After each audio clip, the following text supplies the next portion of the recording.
ጤና ይስጥልኝ የፍሪ ፕሬስ ቻናል ተመልካቾቻችን እንደምን አላችሁ? በፋኖ 24 በአማራ ፖለቲካ ዙሪያ ቆይታ እንድናደርግ የአማራ ፋኖ ብሔራዊ ኃይል በጎጃም ቀጠና ምክትል የፖለቲካ ዘርፍ ኃላፊ ሆነው ከአርበኛ ግሩም ምሳሌ ጋር ቆይታ እናደርጋለን። እንድትከታተሉን ጋበዝኳችሁ። ግሩም ፈቃደኛ ስለሆንክ ከልብ አመሰግናለሁ። እሺ እኔም አመሰግናለሁ። በጣም አመሰግናለሁ። ወደ መጀመሪያው ጥያቄ ነው ማልፈው። ፋኖ ባለፉት 2 ዓመታት የመጣባቸው መንገዶች ያሳያቸውን እድገቶች እንዴት ትገልጻቸዋለህ?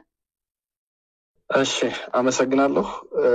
ያው እንደሚታወቀው ባለፉት 2 ዓመታት ፋኖ ያሳየው የትግል ሂደትና ለውጥ እንዴት ይታያል ለሚለው ሐሳብ በሰው ኃይል በመሳሪያ ብዛት በማሸነፍ ስነ ልቦና እንዲሁም በመናስተዳድረው መሬትና ህዝብ ልክ የተሻለ እድገት ያሳየበት ወቅት ነው ያለው ነው። እንደው ላብነት ለመጥቀስ ያክል በመጀመሪያዎቹ ትግሉ ዋዜማ ጊዜ የነበረን መሳሪያዎችን ብናይ ላብነት ባንድ ታጣፊ ክላሽ የተጀመረ ትግል አሁን ከክላሽ አልፎ መትረጊስ፣ ስናይፐር፣ ድሽቃ፣ ሞርተር ሌሎችንም እንደዚሁ ሹተሮችን ጭምር አጥቀን ያለንበት ወቅት ነው። መጀመሪያ በቁጥር በመሳሪያ ቁጥር ደረጃ በአይነት አንድ ነው የነበርነው። መሳሪያዎችን ፋኖ በግሉ አድርጎ ትግል ላይ ይገኛል። ስለዚህ ከመሳሪያ ብዛትና ጥራት አንፃር እድገቱን በዚህ መለካት ይቻላል። ሌላው የነበረን የሰው ኃይል ነው። የዛሬ 2 ዓመት አካባቢ ስንጀምረው የነበረን የታጣቂዎች ብዛትና አሁን ያለው ታጣቂዎች ብዛት ያው በተሸከምነው ወይም በያዝነው መሳሪያ ስለሚለካ መሳሪያ ይዞ ትጥቅ ላይ ብቻ ይዞ ለትግል የወጣውን ብቻ ስናየው ደረጃ ስናየው ኢንታክል ይደርሳል። በመናስተዳድረው መሬት ወይም ህዝብ አንፃር ስናየው በተለይ እነሱ ክልል ብለው ቆርሰው የሰጡንን እንኳን ብቻ ላብነት ብንወስድ ከ95 እስከ 90% ያለውን ህዝብ እያስተዳደርን ያለው ነው። ይህን ህዝብ ስናስተዳድር ፍትህ እየሰጠን የመልካም አስተዳደር ችግሮችን እየፈታን ግብር እየተከፈለ ከማህበረሰቡ ዘንድ ምክር ሐሳብ እየሰጠን ነው። ስለዚህ የትግሉን ደረጃ በእነዚህ ፖይንቶች ስናየው እጅግ በጣም የተሻለና አሁን ላለንበት ወይም ለምንፈልገው ዓላማ በትክክለኛ መስመሩ ላይ እንዳለ ያሳያል ማለት ነው። አመሰግናለሁ ግሩም። ፋኖ በወታደራዊ ስትራቴጂ ሊያሳካቸው ያሰባቸው ፖለቲካዊ ዓላማዎቹ ምንድናቸው? ዋነኝነት እኛ የወጣነው የአማራ ህዝብ የህልውና አደጋ ስለደረሰበት ነው። እንደ ህዝብ እናጠፋቸዋለን የሚል ኃይል አለ። እኛ ደግሞ እንደ ህዝብ አንጠፋም፣ ተከላክለን ራሳችን እናድናለን ብለን የወጣን ኃይሎች ነው። ስለዚህ በዚህ ጋር ዋናው ትልቁ የጦር መሳሪያ ልናሳካ የገባን የተነሳንበት ዋና የፖለቲካ ዓላማ ምንድነው? የህልውና አደጋ የደረሰበትን ህዝብ ከህልውና አደጋ ነፃ ሆኖ እንዲኖር ማስቻል ነው። እነዚህንም በተለያዩ መንገዶች ማየት እንችላለን። ለምሳሌ በሌሎች አካባቢዎች የሚኖረው የአማራ ህዝብ በቂ የፖለቲካ ውክልና አላገኘም። አማራ የሚባለው ህዝብ በሰራት ሀገሩ ላይ እንደሻው መንቀሳቀስ፣ ሰርቶ ማትረፍ፣ ወልዶ መሳም፣ ንብረት ማካበት አልቻለም። ይህን በመጠየቃችንም ስንሳደድ፣ ስንታሰር፣ ስንፈናቀል ስጨፍነ የቆየ ነው። ስለዚህ ባጭሩ ዋናው ዓላማችን ምንድነው? የህልውና አደጋ የደረሰበትን አማራ የሚባል ማንነት ያለውን ህዝብ ከህልውና አደጋ ነፃ ሆኖ እንደሌሎች ኢትዮጵያን እኩል በነፃነት ወጥቶ ገብቶ ሰርቶ አትርፎ ወልዶ መሳ የሚችልበትን ኢንቫይሮንመንት ለመፍጠር ነው ማለት ነው። በጣም ጥሩ ፋኖ ግሩም። ይህንን ዓላማ ለማሳካት ፋኖችን ብቁ ከማድረግ አኳያ እየተሰሩ ያሉ ስራዎች ምን ይመስላሉ? ፋኖችን ብቁ ለማድረግ የሚሰሩ ስራዎችን ስናይ በዋነኝነት ከስልጠና ጋር ተያይዟል። እንግዲህ ማንኛውም ማህበረሰብ እንደሚያየው በተለይ የአማራ ፋኖ በጎጃም ዋና ልክ አማራ ሆኖ አለመሰልጠን ነውር ሆኖ እንዲቆጠር እንዲታሰብ በማህበረሰቡ ዘንድ ከመስራት አንፃር በሁሉም ብርጌዶችና ክፍለ ጦሮች ላይ የማያቋርጥ ስልጠና አንዱ የድርጅቱ ግዙፍ ተግባራችን ነው ማለት ነው። ከዚህ ጋር ተያይዞ የፖለቲካ ስልጠናዎችም በየዘርፉ በየቦታው ይሰጣሉ። ምናልባት ከስልጣን አንፃር ስልጣና መምሪያው የራሱን እቅድ አውጥቶ ኢቭን ለእያንዳንዱ መሳሪያ ምን አይነት ኳሊቲ ያለው ሰው የሰው ኃይል መያዝ አለበት የሚለውን በሙሉ ጊዜው እየሰራ ስለሆነ ስልጠና በተለይ አማራ ሆኖ ለተፈጠረ ማህበረሰብ በዚህ ሰዓት አለመሰልጠን በታሪክም መጥፎ ገጽታ ይዞ በታሪክ መስፈርት ስለሚገኝ ሁሉም ሰው እንዲሰለጥን እንደነውርም ሆኖ እንዲታይም ጭምር በደንብ አድርጎ ተቋማችንም በየደረጃው ያሉ መሪዎችም እየሰሩበት ያለ ወደፊቱም እናበረታታው ተግባራችን ነው። ግሩም፣ እንደምታውቀው የኢትዮጵያ ፖለቲካ በጸረ አማራነት ትርክት የተቃኘ ነው። ከዚህ አንፃር የአማራን ፖለቲካ ከሌሎች ብሔር ፖለቲካ ጋር አስማምቶ ለመሄድ ተግዳሮት አለው? እውነት ነው።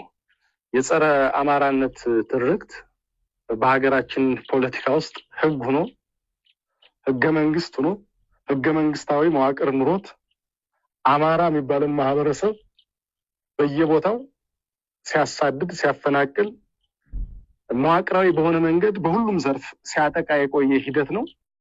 ምናልባት ተግዳሮቶች የሉትም ማለት አይቻልም። ተግዳሮቶች ይኖራሉ። እነዚህን ችግሮች ግን አሸንፈን መውጣት እንችላለን።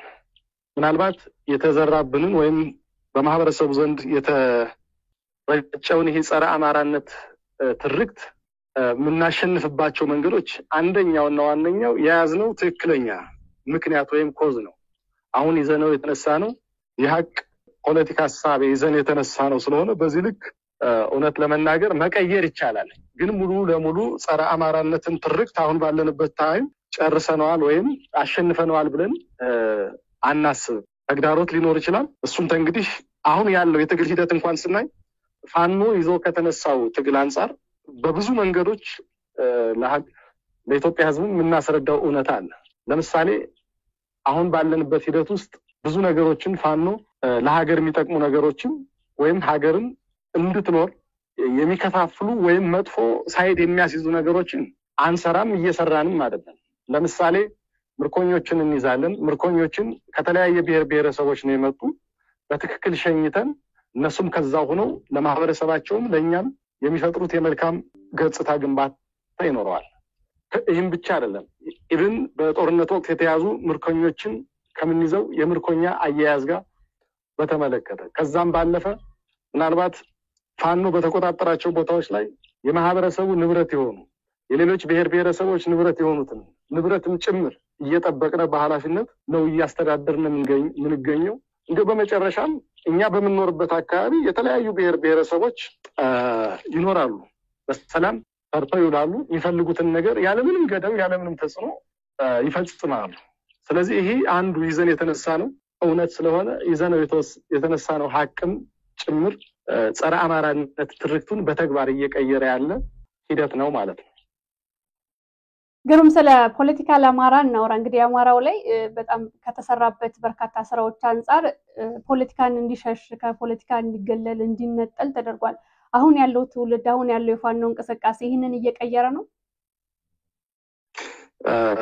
እውነት ለመናገር በሂደት ደረጃ ስናየው እየተቀየረ ነው። ብዙ ጊዜ በእኛ አካባቢ ማህበረሰብ ስራዬ ተብሎ ሀሳብ መጥቶ ሲነሱ የምንሰማቸው ሀሳቦች አሉ።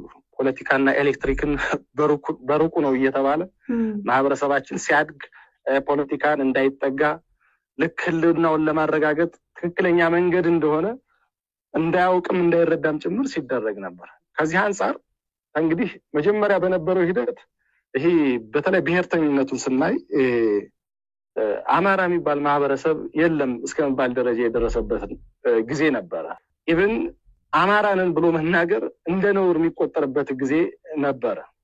አሁን ባለንበት ሂደት ግን ይህ ሂደት ተቀይሮ የአማራ ብሔርተኝነት በምስራቅ አፍሪካ ደረጃ ስናየው አንድ የመታገያ አጀንዳ ሆኗል።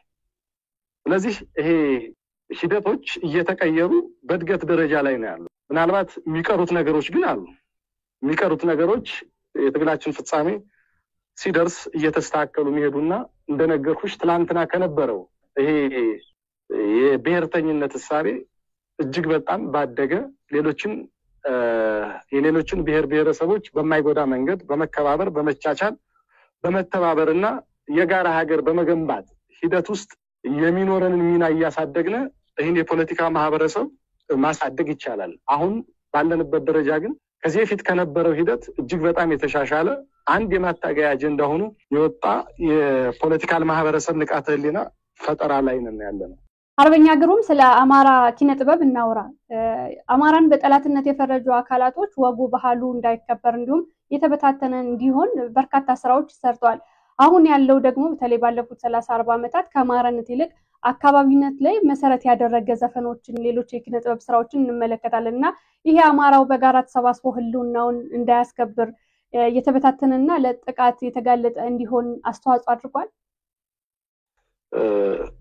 መልካም እዚህ ጋር ምንድነው በዋነኝነት ይሄ አካባቢያዊነት ወይም ይሄ እነሱ በትክክል ባይዘው ፕሮጀክቱ ነው የሚወጣው ከስርዓቱ ይሄ አካባቢያዊነት ትልቁን የአማራነት ስነ ልቦና ዝቅ ለማድረግ 4 ኪሎ ላይ በጀት ተበድሮ ስራ አስፈጻሚዎች ኑረውት ስምሪት ተሰጥቶት የሚሰራም ተግባር ነው። በዚህ ልክ ምናልባት ናቹራሊ ሰው ከአካባቢው ከወንዙ ኢቭን ከተወለደበት ቤተሰብ የራሱ የሆነ ቅርበት ይኖረዋል። ይሄ ተፈጥሮ ስለሆነ ምንም ልናደርገው አንችልም። ነገር ግን እነዚህ አካባቢ ባህልም ሊሆን ይችላል ኢቭን ሙዚቃዎች ሊሆኑ ይችላሉ ኔጌቲቭ የሆነ ኢምፕሊኬሽን አላቸው በትግሉ ላይ። ምንድነው ያ ሰው ልክ አለ አይደል ይሄ ወይም ጎጃሜነት ወሎዬነት ሸዋዬነት እና ጎንደሬነት ከትልቁ የአማራነት ከአማራነት ብሔርተኝነት ከፍ አድርጎ የማየት ዝንባሌ እንዲኖረው በህገ መንግስቱም ጭምር ድጋፍ እየተደረገለት ሲደረግ የነበረ ሂደት ስለነበረ እንትን ይኖረዋል። ችግሮች ወይም በፈለግነው ደረጃ ከምንፈልገው ቦታ ላይ እንዳይደርስ እንቅፋት ሊሆን ይችላል። ግን አሁን ባለው ሂደት ውስጥ ምን ወጣው ነገር ነው። እውነት ለመናገር በተለይ እንዳማራነት ስናስብ ይሄ ጎጃሜነት ወሎዬነት ይሄ ሸዋ ጎንደር የሚባለው ይሄ የአካባቢ ስም ነው። እንደኔ ምንድነው ካልሽኝ የአካባቢ ስም ነው። ይህን ስም ብቻ ይዘን ትልቁን አማራነት እንድንረሳ የሚደረገውን ሂደት ግን እንደወጣንለት ዓላማ መጀመሪያም ስንነሳ ይዘነው እንደወጣ ነው እውነትም የማንቀበለው ሂደት ነው። በዚህ ሂደት እኮ ነው ምናልባት በተለያየ ጊዜ ሲገለጹ የነበሩት ከትግሉ ዋዜማ አካባቢ የነበሩ እዚህ የማንነት ነጠቃዎች የባህል ነጠቃዎች የሚደረጉት ምንድነው አማራ የጋራ የሆነ ባህል እንዳይኖረው የጋራ የሆነ ኢቭን አርቱን በጋራ እንዳያሳድግ ትልቅ እንቅፋቶች ነበሩ። አሁን ግን እነዛን ሂደቶች እየተግባባን እያሳደግናቸውም ነው ያለን። በዚህ አጋጣሚ ኢቭን የአርቱ ሰዎችም ጭምር ስርዓቱ ለሚያወጣው አጀንዳ ጉልህ አስተዋጽኦ እያደረጉ ከትልቁ አማራነት ይልቅ ይሄ አካባቢያዊነት ላይ መሰረት አድርገው ሙያቸውን በአካባቢያዊነት ተወስነው አማራነትን የረሱበት ሁኔታም ጭምር ስላለ የትግሉን ሂደት ቀንሶት ሊሆን ይችላል። ነገር ግን ከምንፈልገው ቦታና ዓላማ አንፃር ሊያስቀረን ይችላል ብዬ በፍጹም አልገምትም፣ አይሳካምም ጭምር። ግሩም አካባቢያዊነትና አማራዊነት የሚጋጩ ናቸው። አሁን ካለው ሁኔታ አንፃር እንዴት መያዝ አለባቸው? እንግዲህ መያዝ ያለብን በዋነኝነት በተለይ መሬት ላይ ላለው ታጋይና ለምናስተዳድረው ማህበረሰብ ትክክለኛውን እውነት የሚያስፈልገውን ሂደት በተገቢው ግንዛቤ መፍጠር ነው። በተለይ ደግሞ እናንተ ሚዲያ ላይ ያላችሁ ሰዎች በየቀጠናው ያሉ የህዝብ ግንኙነት መምሪያ ኃላፊዎች በሚናገሩበት ወቅት ይህን አካባቢነት ስሜት ወደ አማራነት ስሜት የማሳደግ ትልቅ ኃላፊነት አለብን። እውነት ለመናገር እስኪ ለምሳሌ እንደው እኔ ከተወለድኩበት አካባቢ አንድ ምሳሌ ልንገርሽ። አቸፈርና ሻውራ አለ አለፋና አቸፈር ማለት ነው። እንግዲህ በቶፖግራፊ ስናየው እጅግ በጣም ቅርብ ነው። ለምሳሌ እንደው እውነት ለመናገር አቸፈር አካባቢ ላለው ፋኖ ከመርጦ ለማርያም አካባቢ ካለው ፋኖ ጋር ስናየው በአካባቢ ጎጃሚዎች ወይም የአማራ ፋኖ በጎጃም እዛ ጋር ስናየው ደግሞ የአማራ ፋኖ አንድነት በጎንደር ነው። በእነዚህ አካባቢዎች ላይ ጠላት አለ። እንግዲህ በጋራና አጥቃ ቢባል የሚመቸው ለየትኛው ነው? መርጦ ለማርያም መጥቶ ከሚያግዘን ፋኖ ይልቅ ሻውራ ያለው ይቀርባል። በዛው ተቃራኒ ደግሞ ስናየው እኛ ሄደን መርጦ ለማርያም ከማገዝ ይልቅ መካነ ሰላም ላይ ያለው ፋኖ መርጦ ለማርያም ለማገዝ እጅግ በጣም ምንድነው ቅርብ ነው። እዚህ ደግሞ ጭስ አባይ አካባቢና እንደዚህ ነገሮች አሉ። ስለዚህ ፕራክቲካሊ መሳሪያ ነፍጥ ይዞ የተነሳውን አማራ ይህን ነገር ግንዛቤ በፈጠርንበት ቁጥር ሰው መሬት ላይ ወርዶ የሚሰራውን ስራ ሲያይ የመንግስት አጀንዳ ብቻ ሆኖ ይቀራል ማለት ነው። ስለዚህ ግንዛቤ በመፍጠር በተግባርም እነዚህን ወሳኝና ትክክለኛ እንትኖችን አስምረንም መሻገር ስንችል ማሸነፍ ይቻላል። አለበለዚያ ግን እጅግ በጣም ከባድ ነው የሚሆነው ማለት ነው። ስለዚህ አካባቢያዊነት ከአማራነታችን የሚበልጥ ጉዳይ እንዳልሆነ በዚሁ እንድትረጂ አድማጮችም እንዲረዱ ፈልጋለሁ። አመሰግናለሁ ግሩም። ከክልልነት ጋር በተያያዘ የሚነሱ ጥያቄዎች አሉ። እንዴት ነው የሚስተናገዱት? በተለይ በአማራ ክልል ያሉ አካባቢዎችን ክልል የማድረግ በሚል አጀንዳዎች አንዳንዴ ይንጸባረቃሉና እነዚህ ጉዳዮች እንዴት ነው እየተስተናገዱ ያሉት? እንግዲህ ይሄ መጀመሪያውን የክልልነት ጥያቄ ብለሽ ያነሳሽው እዛው አገዛዙ የሚያመጣው አጀንዳ ነው። ህዝቡ ላይ ምንም አይነት መሬት ላይ ፍላጎትም የለም መሆንም አይፈልግም። ይህን አጀንዳ ማህበረሰቡ ላይ የሚያመጣው የራሱን ሎሌዎች ቀጥሮ አጀንዳ አድርጎ ወይ በፖለቲካ ፓርቲ ወይ ምናምን የሚያመጣው ለምንድን ነው? ቅድም ስናወራ የነበረውን የአማራን አንድነት ጉልበቱን ይቀንስልኛል ብሎ የሚያስበው ወይም ጊዜ ለመግዣ የሚጠቀምበትን አጀንዳ መፍጠር ነው። ይሄ ልክ ቅድም እንደነገርኩሽ አካባቢያዊነት ላይ ይሄ ጊዜው የከሌ ነው ምናምን የሚለውን ሂደትም ጭምር አጀንዳ አድርገው የሚያመጡት የእኛን ትግል የፈረካከሰ ስለሚመስላቸው ነው። ምናልባት ባሳለፍናቸው 3-4 ዓመታት ማየት ይቻላል። በብዙ አይነት መንገድ የአማራ ህዝብ አማራ ነኝ ብሎ እንዳይነሳ ብዙ ፈተናዎች ያስባል። ለምሳሌ አማራነትን በእምነት ላይ አይቶ የማሳየት ሂደት ምልክቶች ነበሩ። ከዛም አልፎ ደግሞ ሌላ ቋንቋ ተናጋሪ በክልሉ ውስጥ የሚኖሩ አማራዎችን ሌላ የፖለቲካ መሳሪያ አድርጎ የማስነሳት ሂደት ነበር። እነሱን ፈተናዎች ሁሉ አሁን ያለው ትግል በሚገባ አልፏቸው ተሻግሯል። አሁን ያለው የመጨረሻው ካርድ ሊሆን የሚችለው አንተ ክልል ያስፈልጋል አንተ ክልል ያስፈልጋል ብሎ ይህን ሐሳብ ደግሞ የአማራ ህዝብ በሚኖርበት አካባቢ ብቻ ነው ማንሳት የሚፈልጉት። ለምሳሌ እንደዚህ አይነት አጀንዳዎች ኦሮሚያ ላይ እንጫን ብንል ወደ 8-9 ክልል ሊሆን ይችላል። ይሄ አጀንዳ እንዲሆን አይፈልግም። ወደ ሌሎች ክልሎችን ብንወስድ 8-9 ክልል ሊኖራቸው ይችላል። ይሄን የሚያነሳው የለም፣ እንደ ነውርም ነው የሚታይ።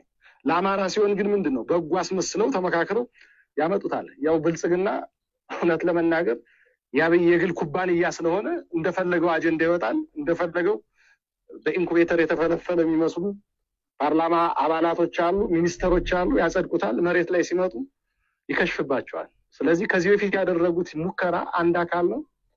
ግን የአማራን ህዝብ በክልል በተለያየ አጀንዳ ከፋፍለ የምንፈልገውን ሐሳብ እናሳካለን ብሎ የሚያስቡ ከሆነ ፍጹም ማይሳካ የቁም ቅጀት ነው የሚሆነው። እኛ አማራዎች ደግሞ ይህን በዘዴ በብልሃት በመወያየትም ጭምር ሂደቶችን የምናልፍና ከምንፈልገው ቦታ ላይ አሁንም ጉዟችን የምንቀጥል ይሆናል ማለት ነው።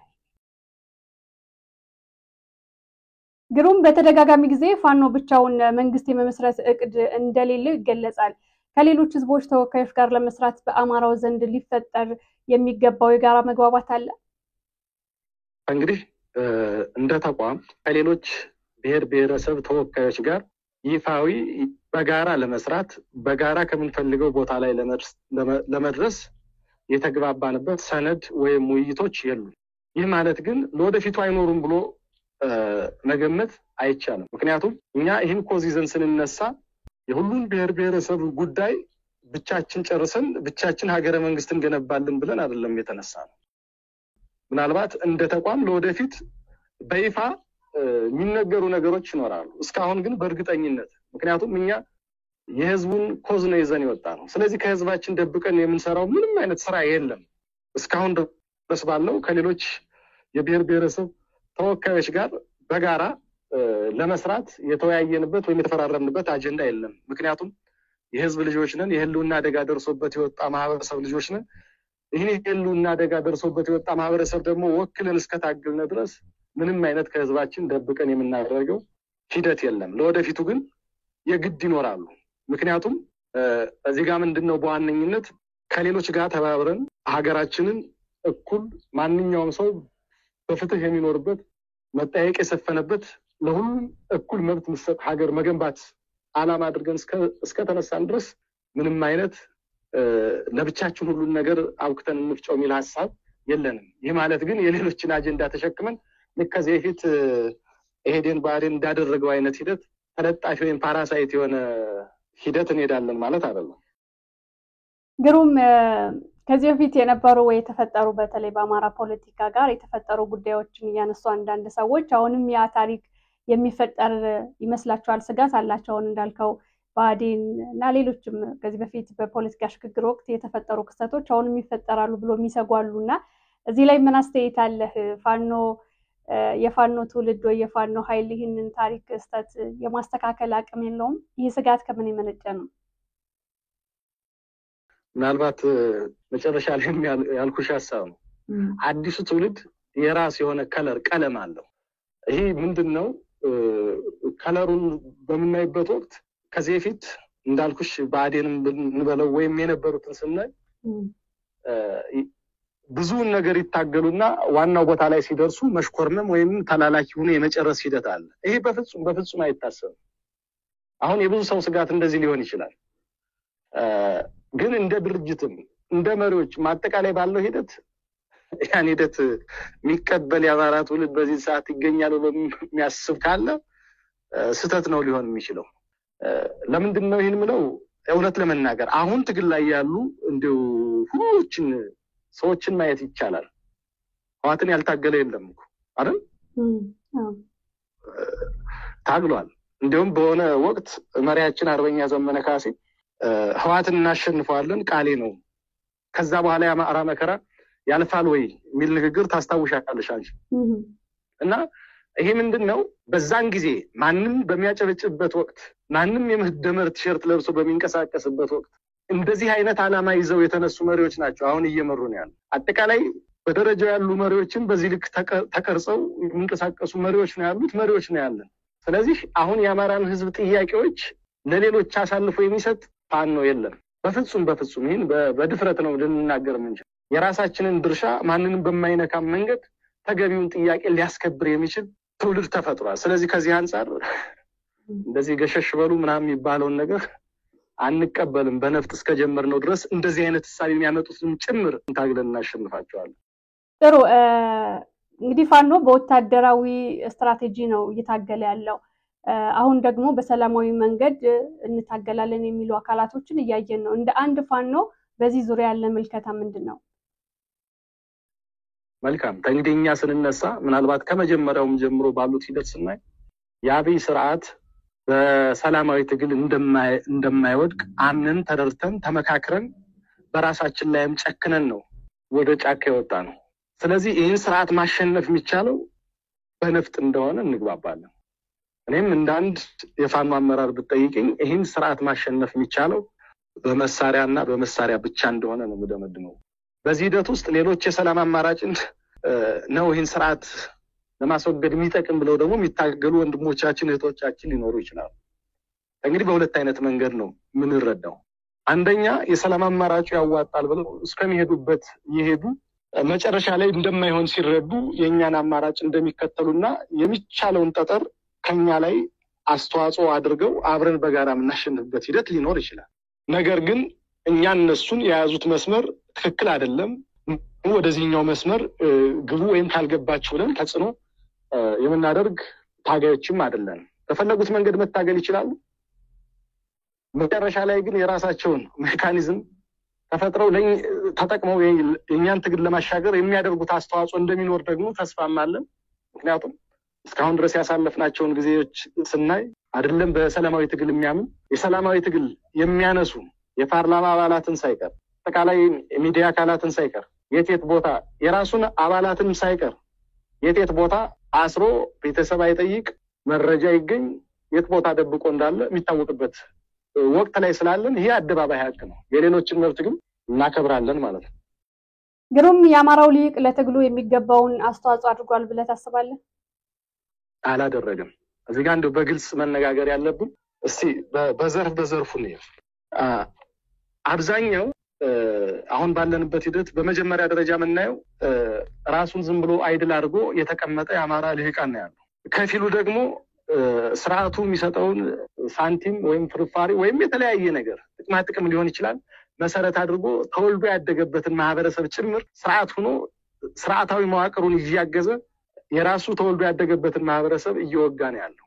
ከፊሎቹ ደግሞ አሁን እንደምታየው የልጅነት እድሜያቸውን ሳይቀር በትግል እየኖሩ ራሳቸውን በሻማ ቀልጠው ትግሉን ለማሻገር ማንኛውም ግላዊ ነገር ትተው እየታገሉ ያለበት ሁኔታ ነው ያለው። የመጨረሻዎቹ ደግሞ ከሁሉም የሌሉ ሆነው ዝም ብሎ ልክ ማጀት ስር ወሬ ያጠራቀሙ ትግሉን የሚያሻግሩ ሐሳቦችን ከማምጣት ይልቅ ዝም ብሎ በተለይ በምን እንደምገልጸው አላውቅም የሚሰሩ ወንድሞቻችን የሚሰሩ የተማሩ ሰዎችን በማሸማቀቅና በተዘዋዋሪ ስርዓቱን በማገዝ ደረጃ ላይ ነው ያሉት። ስለዚህ በዚህ አጋጣሚ አብዛኛው አይደል ሆኖ ለተቀመጠው የአማራ ምሁራን በራችን ሰፊ ነው መጣው እንዲታገሉ የሚችሉትን ጠጠር እንዲያዋጡም ትግላችንን በጋራ እንድናሻግርም ጥሪ ማስተላለፍ እወዳለሁ። ያለው ሁኔታ ግን ነባራዊ ሁኔታው አሁን ባልኩሽ ልክ ነው። ፋኖ በዓለም አቀፉ ማህበረሰብ ዘንድ ያለውን እውቅና እንዴት ታያዋለህ? በምስራቅ አፍሪካ ደረጃ ልክ ትልልቅ የቀጠናውን መዋቅር ይቀይራሉ ተብሎ ከሚታሰቡ ኃይሎች መካከል የመጀመሪያው በአሁኑ ሰዓት ፋኖ ነው። ይህ ደግሞ እንግዲህ እኛ የደረስንበትን የዲፕሎማሲ ሌቭል በተወሰነ ደረጃ አመላካች ሁኔታዎችን ያሳያል ማለት ነው። በተለይ የትኛውም አካባቢ ካለው እንደ የፖለቲካ ምዕራፍን ይቀይራሉ ተብለው ከሚታሰቡ አካላት ውስጥ የመጀመሪያውን ደረጃ ይዛል። ባጭሩ ተወደደም ተጠላም ፋኖ በአሁኑ ጊዜ የምስራቅ አፍሪካ አንድ ተገዳዳሪና ተወዳዳሪ ኃይል ሆኖ መቆም የቻለ ኃይል ነው ማለት ነው። ስለዚህ በዚህ ደረጃ ብዙ ነገር መግለጽ ስለሚቻል ያለው የዲፕሎማሲ ሌቭል በዚህ ብገልጸው ባጭሩ ይሻላል። አመሰግናለሁ ግሩም። ጥያቄዎችን ጨርሻለሁ። ማስተላለፍ የምትፈልገው መልእክት ካለ እድሉ ልስጥ። በዚህ አጋጣሚ አርበኛ ሳሙኤል አወቀን ማስታወስ ፈልጋለሁ። በተለይ ለአድማጭ ተመልካቾች ለትግሉ ሲል አደራ ብሎ ራሱን በዛሬው ዕለት ነው ለአማራ ሕዝብ ሲል ለሀገሩ ሲል ያለፈና አዲስ ትውልድ የሱን አደራ ተሸክሞ እየተሻገረ ስለሆነ በዛ ልክ ለሱም መልካም ረፍት ማለት ፈልጋለሁ። ለሌሎች ታጋዮችም የሱን አደራ ከምንፈልግበት ቦታ እንድንደርስ ለማሳሰብ እወዳለሁ። ከዚህ በተጨማሪ እንደ ማሳሰቢያ በተለይ አሁን በሁሉም ቦታ ላይ የአማራ ወጣት ስልጠና እየገባ ፋኖን እየተቀላቀለ ነው ያለው። በጠላት ካምፕም ሆኖ ግራ ገብቶት የተቀመጠ አማራ ካለ ወደኛ እንዲገባ ምናልባት ጊዜውንም ባላስፈላጊ ቦታና ባላስፈላጊ ጊዜ እያሳለፈ ያለ ወጣት ወደ ፋኖ ለጥቶ ስልጠናን ተቀላቅሎ የትግሉ አካል እንዲሆን ጥሪ ማስተላለፍ እንፈልጋለን። በተጨማሪም ለአማራ ምሁራን ቅድም እንዳልኩሽ አብዛኛው ራሱን አግሎ አይደል ሆኖ ለተቀመጠ አማራ የራሱን አስተዋጽኦ እንዲያደርግ ጥሪ ማስተላለፍ ነው የምወደው። ግሩም፣ ለነበረን ጊዜ ከልብ አመሰግናለሁ። እኔም አመሰግናለሁ። እግዚአብሔር ይስጥልኝ። የፍሪ ፕሬስ ቻናል ተመልካቾቻችን የአማራ ፋኖ ብሔራዊ ኃይል በጎጃም ቀጠና ምክትል የፖለቲካ ዘርፍ ኃላፊ ከሆነው ከፋኖ ግሩም ምሳሌ ጋር ያደረግነው ቆይታ ይህንን ይመስላል። ስለተመለከታችሁን ከልብ እናመሰግናለን። ላይክ እና ሼር ያደረጋችሁ እንዲሁም የፍሪ ፕሬስ ሜምበር በመሆን ፍሪ ፕሬስን እየደገፋችሁ ስላላችሁ ከልብ እናመሰግናለን። መልካም ጊዜ።